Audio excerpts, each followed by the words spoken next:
Со реконструкција на една од старите воени згради наменети за планинарски дом на спортско-рекреативниот центар Пониква, започнаа градежните работи од проектот Планински велосипедски рај. Во тека отстранување на старата кровна конструкција, постојниот кров ќе биде срушен и ќе се гради подкровен дел со исти облик како и соседниот објект, со што ќе се добие една естетска целина на околниот простор. Во дел од објектот ќе се изведе подрум за поставување печка за парно грејење на пелети. Во подкровието се планирани 28 легла во двокреветни и трикреветни соби. Фасадните прозорци и врати се предвидени со ПВЦ браварија, а ќе се постави и термичка изолација.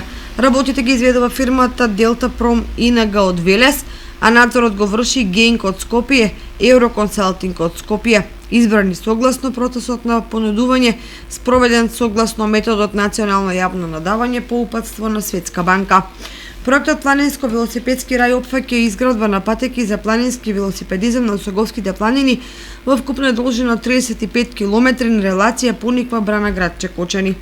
Градоначалникот на општина Кочани Никол Чојлиев, кој направи увид во текот на градежните работи на планинарскиот дом, оценува дека реализацијата на проектот Планински велосипедски рај ќе предонесе за проширување на туристичкиот потенцијал со посебен акцент на планинарството и планинарскиот туризам. Проектот Планински велосипедски рај се реализира со средства кои што општина Кочани ги доби во рамките на подгрантовата шема на проектот Локална и регионална конкурентност, финансиран од ИПА-2, доверителскиот фонд на Европската унија, администриран од Светска банка.